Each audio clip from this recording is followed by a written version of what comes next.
Hello everybody, welcome back to Screen Stars and welcome to another classic film review. Today's classic film review is for the 2004 action thriller Man on Fire, a film that is directed by Tony Scott and it stars Denzel Washington, Christopher Walken, Dakota Fanning, Radha Mitchell and Mickey Rourke. Now this film follows John Creasy, played by Denzel Washington, who is a burnt out ex-operative who has worked all over the world as a mercenary and done all sorts of military operations. He's an alcoholic, he's burnt out. His friend and colleague Christopher Walken kind of takes him under his wing and takes him down to Mexico and gives him a job as a bodyguard. Now what happens in Mexico, and it explains it at the beginning of the film. There's lots of high profile kidnappings that take place in Mexico. Rich families have family members kidnapped and then they negotiate ransoms, and then the people are quite a lot of the time returned, but not always. So Radha Mitchell's character, who is an American living in Mexico with her husband, her rich husband, insists on a bodyguard. It turns out to be John Creasy. He's hired to protect their daughter, played by Dakota Fanning, Lupita. He basically gets to know this young girl, kind of gets really smitten, and kind of learns how to like himself again and learns how to live again through her. And he's got a real connection to this girl, and she's inevitably kidnapped, presumed dead, and John Creasy then goes on a murderous rampage, vowing to take his revenge on anybody that was involved in any way on her taking and subsequent death. Right, so what are my thoughts on Man on Fire? Well, it's a classic film review. My thoughts are fairly clear on this one. It's a bloody good film. This film is in actual fact a remake of an 80s film of the same title, and it was Scott Glenn in the title role. I've never seen that version. I would actually quite fancy checking it out and watching it. And it was also based on a book that was written in the 70s, I believe, this book.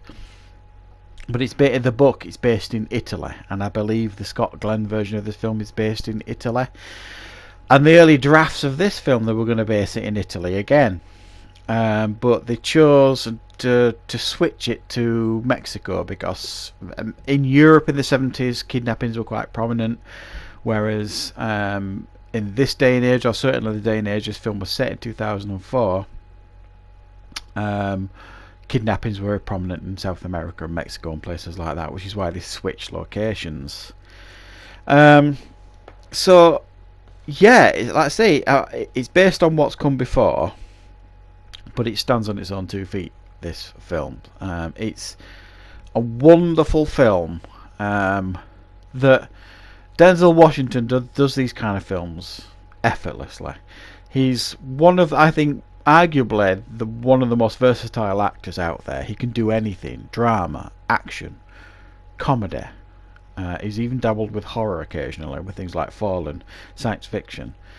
He's dabbled in pretty much all the genres, and he's proved successful. Historical dramas, glory, things like that. He's proven successful in everything he's ever attempted. And I think this sort of film fits him like a glove. This sort of film is brilliant, as this man on the edge, right at the bottom of the barrel, completely burnt out, doesn't really want to live, and then learns, to live his life again through this little girl that makes his connection with him.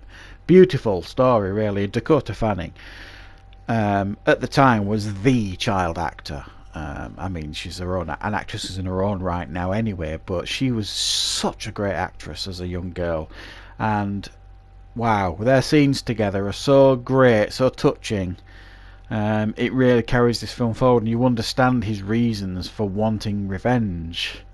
It's so brilliantly done, and boy does he take his revenge. I mean, he's merciless, with these people connected to these kidnappings. He's absolutely merciless, and his promise of literally taking out anybody connected to kidnapping rings true, really. And Christopher Walken, who is only really there to paint the picture of John Creasy. You know, when you've got like the police asking him questions of who's John Creasy, and you know, and he gives lines like, you know, John Creasy's an artist, death is his art, and he's about to paint his masterpiece. I mean, it's whoa, it's like oof, great, it's great stuff.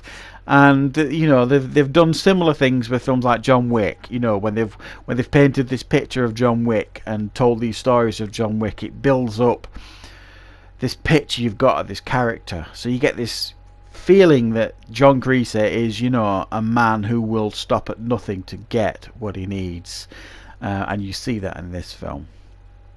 I think it's a film that arguably hasn't aged brilliantly in some areas, and I think that is due to the direction of Tony Scott. Now, like him or not, Tony Scott, rest in peace,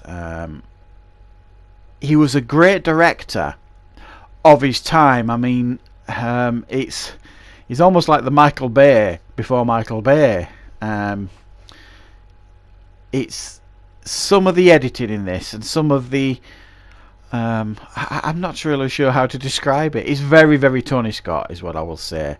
So if you're used to Tony Scott's films, you'll watch it and think, yeah, this is a Tony Scott film. The way it's edited and blended together, some of these scenes and things like that, can be a little nauseating at times, but the quality of the film takes it through. The quality of the performance by Denzel Washington, which is top notch, faultless, and the great cast including Christopher Walken and Radha Mitchell, and Mickey Rourke, who at the time was, I suppose, trying to get his way back into movies, and this was a fairly small part for him, but he is in the film. So it's one of those films, Man on Fire, that, you know, it's supremely watchable. There's some great action set pieces in it, great charm, this very, very thrilling, great performances, and for me, I think it's one of Denzel's strongest films.